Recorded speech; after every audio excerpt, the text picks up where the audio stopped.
मित्रांनो नमस्कार, जय श्रीराम.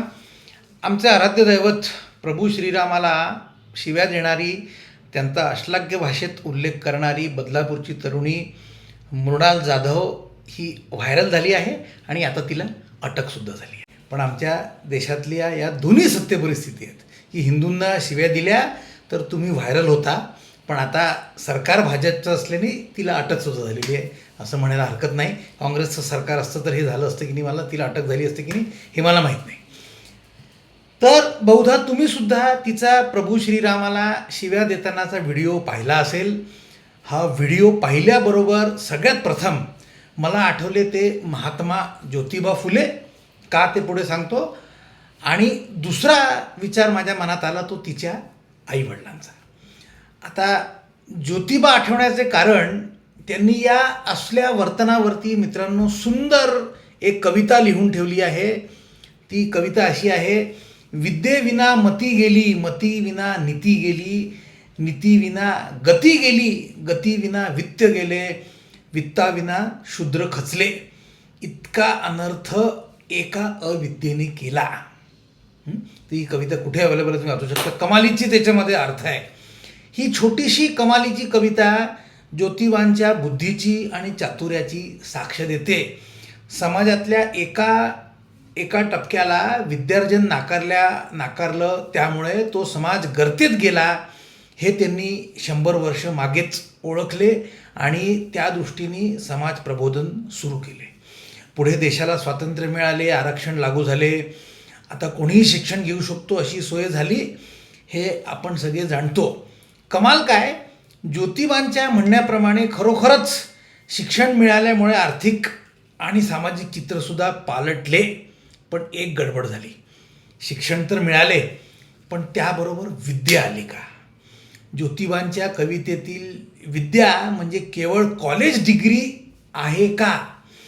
अजून सोपे करूया, म्हणजे नुसते शिक्षण घेतल्याने मनुष्य सुसंस्कृत होतो का? म्हणजे असं बघा की ही मुलगी परदेशी शिकते आहे असं दिसतं. तिला तिच्या टीन्समध्ये, म्हणजे अगदी ज्याला काय म्हणतात की 18-19 वर्षाच्या असताना, टीन्समध्ये असतानाच बापामुळे घोडा गाडी, परदेशी शिक्षण, अतिशय महाग लाईफस्टाईल असे सगळे मिळालेले आहे.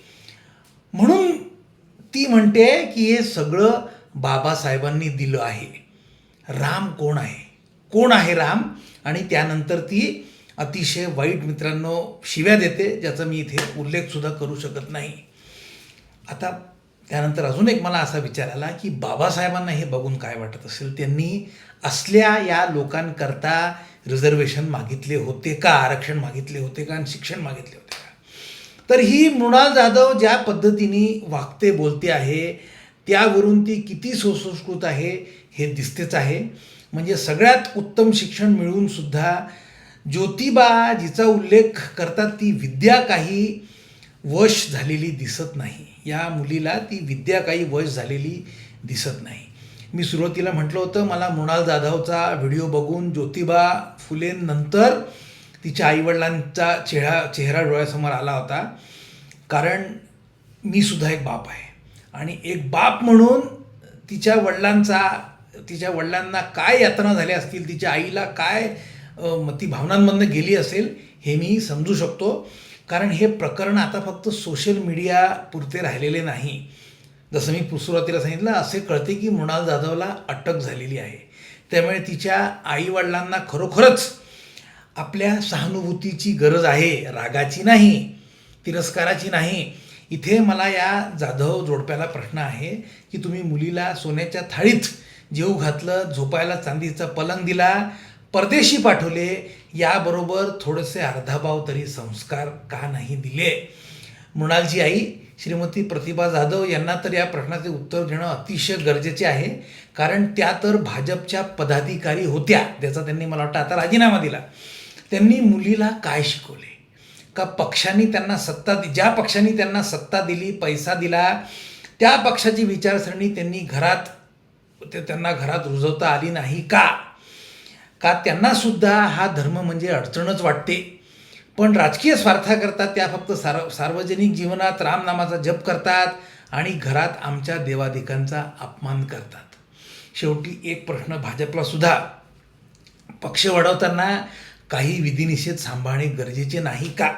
सत्तेचा पाठलाग करता करता हिंदू समाजाचे शत्रू तर आम्ही पोसत नाही ना. आज इथेच थांबतो. व्हिडिओ आवडला तर लाईक करा, शेअर करा, चॅनलला सबस्क्राईब करा. जय हिंद, जय श्रीराम.